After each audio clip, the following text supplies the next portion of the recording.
आखिरकार सीजीआई सूर्यकांत भी जागे, फैसला लिया वापस। जी हाँ, जिस सीजीआई के बयानों को लेकर छात्र सवाल पूछ रहे थे, जिस सीजीआई के खिलाफ एनएएलएसएआर के छात्रों ने आवाज उठाई थी, जिस मामले में बार काउंसिल ने पूरे 2026 बैच के छात्रों के वकील बनने पर रोक लगाने तक का फैसला कर लिया। अब उसी मामले में अब जो है सीजीआई ने खुद सवाल खड़े कर दिए हैं। सवाल यहाँ पर यह है कि क्या आप सीजीआई भी सवाल पूछने लगे हैं? क्या आप सवाल सिर्फ विपक्ष, छात्र या प्रदर्शन करने वालों से नहीं बल्कि उन संस्थाओं से भी पूछे जाएंगे जो छात्रों के खिलाफ कार्रवाई कर रही है? और सबसे बड़ा सवाल, अगर छात्रों का सवाल पूछना गलत नहीं था तो उनके खिलाफ इतनी बड़ी कार्रवाई की जरूरत आखिर पड़ी ही क्यों? नमस्कार, मैं हूं राधा राणा और आप देख रहे हैं PRB। आज की रिपोर्ट सिर्फ एनएएलएसएआर यूनिवर्सिटी की नहीं है, ये रिपोर्ट है सवाल पूछने के अधिकार की, ये रिपोर्ट है विरोध करने के अधिकार की, और ये रिपोर्ट है उस फैसले की जो पहले आया लेकिन फिर कुछ ही घंटों में बदल दिया गया। जी हाँ, मामला शुरू होता है हैदराबाद की प्रतिष्ठित एनएएलएसएआर यूनिवर्सिटी से। जी हाँ, एनएएलएसएआर यानी कि national academy of legal studies and research में 2026 बैच के छात्रों की पढ़ाई पूरी होने वाली थी। दीक्षांत समारोह की तैयारियां चल रही थी और देखिए इसी बीच सीजीआई सूर्यकांत को कार्यक्रम में चीफ गेस्ट बनाए जाने की चर्चा सामने आई, लेकिन छात्रों को एक वर्ग जो है इन्होंने जो है सवाल खड़े कर दिए। रिपोर्टों के मुताबिक 450 से ज्यादा छात्रों की तरफ से यूनिवर्सिटी के अधिकारियों को एक पत्र यहां पर भेजा गया, जहां छात्रों ने सीजीआई को दीक्षांत समारोह में बुलाए जाने के फैसले पर दोबारा विचार करने की मांग की है। अब सवाल उठना स्वाभाविक था कि आखिर छात्रों को आपत्ति किस बात पर थी। जी हाँ, बता दूं आपको, दरअसल छात्रों ने सीजीआई की कुछ हालिया न्यायिक टिप्पणियों और सुनवाइयों को लेकर अपनी चिंताएं जाहिर की थी। यानी छात्र कह रहे थे कि अगर ये उनकी डिग्री का सबसे महत्वपूर्ण दिन है तो उन्हें यह अधिकार होना चाहिए कि वे सवाल कर सके कि मंच पर किसे बुलाया जा रहा है। और यहीं से मामला धीरे धीरे बड़ा होता चला गया, क्योंकि छात्रों के सवालों के बाद सामने आया बार काउंसिल ऑफ इंडिया यानी कि बीसीआई का एक ऐसा फैसला जिसने पूरे विवाद को और भी ज्यादा गंभीर बना दिया।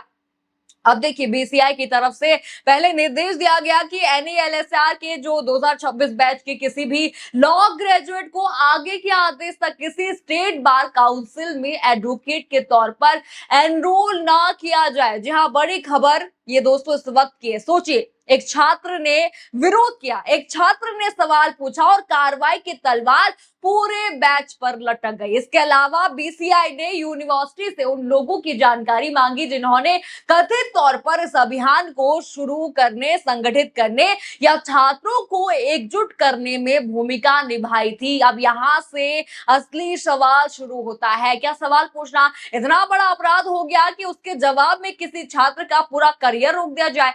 क्या लोकतंत्र में विरोध का मतलब सिर्फ वही बोलना है जो सत्ता या संस्था को अच्छा लगे, या फिर असहमति की भी कोई जगह यहाँ पर है? और इसी मोड़ पर कहानी में सबसे बड़ा ट्विस्ट आता है। सीजीआई सूर्यकांत खुद सामने आते हैं। जी हाँ, इस बार सीजीआई सामने आ चुके हैं। सुप्रीम कोर्ट में एनएएलएसआर विवाद से जुड़ा मामला यहाँ पर पहुंचता है। और अब देखिए, सीजीआई की अगुवाई वाली बेंच बीसीआई की कार्रवाई पर सवाल उठाती है। सीजीआई ने साफ कहा कि छात्रों को विरोध करने का अधिकार है। उन्होंने कहा कि ये उनके और छात्रों के बीच की बातचीत थी और बीसीआई को इसमें दखल देने की जरूरत नहीं थी। इसी पर बड़ी हेडलाइंस भी इस वक्त की आ रही है। जरा स्क्रीन पर देखिए, पहली हेडलाइन, मैं छात्रों के साथ, ये मेरे और उनके बीच का मामला, सीजीआई सूर्यकांत ने बीसीआई को लगाई कड़ी फटकार। अगली हेडलाइन देखिए, ये मेरे और छात्रों के बीच का मामला, आप क्यों आए? छात्रों पर बीसीआई के एक्शन पर बोले सीजीआई सूर्यकांत। अगली आप हेडलाइन यहाँ पर देख लीजिए, एनएएलएसआर विवाद, ये मेरे और छात्रों के बीच की बात, आप दखल देने वाले कौन? सीजीआई सूर्यकांत ने बीसीआई को लगा दी फटकार। एक और हेडलाइन यहाँ पर देख लीजिए, एनएएलएसआर विवाद पर सीजीआई ने लगाई बार काउंसिल को फटकार, आप बीच में बोलने वाले कौन होते हैं? हेडलाइन देखिए, आपको मालूम पड़ ही गया है कि सीजीआई अब आ चुका है बीच में, यानी जिस मुद्दे पर छात्र सवाल पूछ रहे थे, अब उसी मुद्दे पर सीजीआई खुद बीसीआई से सवाल पूछते दिखाई दी और यही वो लाइन आती है जिसने पूरे मामले को सुर्खियों में यहाँ पर ला दिया है। आप बीच में बोलने वाले कौन होते हैं? सीजीआई ने यह भी कहा कि अगर छात्र गलत भी है तब भी उन्हें विरोध करने का अधिकार है। अब जरा इस पूरे घटनाक्रम को एक साथ रखकर आप लोग देखिए, पहले छात्र यहाँ पर जो है सवाल पूछते हैं, फिर बीसीआई कार्रवाई करती है, फिर बीसीआई कुछ ही समय बाद अपने फैसले को बदल देती है और उसके बाद सुप्रीम कोर्ट इस कार्रवाई पर सवाल उठाता है। तो सवाल यहाँ पर यह है कि आखिर फैसला इतना जल्दी बदला क्यों गया? पहले पूरे 2026 बैच को रोकने की बात यहाँ पर हुई, फिर कहा गया कि ज्यादातर छात्र निर्दोष हैं, फिर कहा गया कि किसी निर्दोष छात्र को नुकसान नहीं होना चाहिए और आखिरकार छात्रों के एनरोलमेंट का रास्ता खोल दिया गया। यानी जिस फैसले ने कुछ ही घंटों में हजारों सवाल खड़े कर दिए थे, उसी फैसले को वापस यहाँ पर लेना पड़ गया।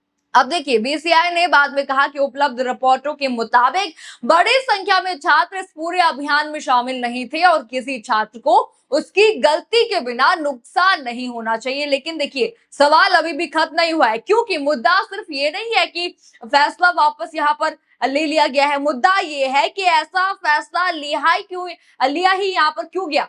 अगर छात्रों ने कोई गंभीर अपराध यहाँ पर नहीं किया था तो पूरे बैच के एनरोलमेंट पर रोक लगाने की जरूरत आखिर क्यों पड़ी? अगर छात्र निर्दोष थे, उनकी पहचान, जांच की प्रक्रिया को इतना बड़ा रूप आखिर क्यों दिया गया? और अगर विरोध करना उनका अधिकार था तो शुरुआत में इस विरोध को इतनी सख्ती से क्यों देखा गया? एक तरफ छात्र थे जो कह रहे थे कि हमारी बात सुनी जाए, दूसरी तरफ बीसीआई का आदेश आया, पहले कार्रवाई होगी और अब सुप्रीम कोर्ट की तरफ से सवाल आया कि आखिर बीसीआई को इसमें दखल देने की जरूरत क्या थी। और इसमें सबसे दिलचस्प बात देखिए, यहाँ पर यह है कि जिस व्यक्ति के खिलाफ छात्र सवाल उठा रहे थे, उसी सीजीआई की अदालत में छात्रों के अधिकार की बात सामने आ रही है। कोर्ट ने बीसीआई को नोटिस जारी करते हुए एनएएलएसआर के छात्रों और फैकल्टी के खिलाफ दंडात्मक कार्रवाई पर रोक लगाने की बात भी साफ कर दी है। अब जरा सोचिए, अगर छात्र सवाल नहीं पूछेंगे तो कौन पूछेगा? अगर युवा अपनी असहमति नहीं बताएंगे तो लोकतंत्र में असहमति बचेगी कैसे? और अगर किसी संस्था का फैसला गलत हो तो उसे चुनौती कौन देगा? यही वजह है कि एनएएलएसआर विवाद सिर्फ एक यूनिवर्सिटी तक विवाद यहाँ पर नहीं रह गया है। इस देश की संस्थाओं को अभी ये समझना होगा कि सवाल पूछने वाले छात्रों को चुप कराना लोकतंत्र का समाधान नहीं है, क्योंकि छात्र आज सवाल पूछता है, कल वही छात्र वकील बनेगा, वही यहाँ पर संविधान बदलेगा। जी हाँ, ये बड़ी खबर इस वक्त की थी। आपको क्या लगता है इस पूरी रिपोर्ट पर? हमें कमेंट सेक्शन में अपनी राय जरूर बताइए। खबर आपको पसंद आई हो तो वीडियो को लाइक करें, शेयर करें और चैनल को सब्सक्राइब करना बिल्कुल मत भूलिएगा और बने रहिए पीआरबी के साथ। धन्यवाद।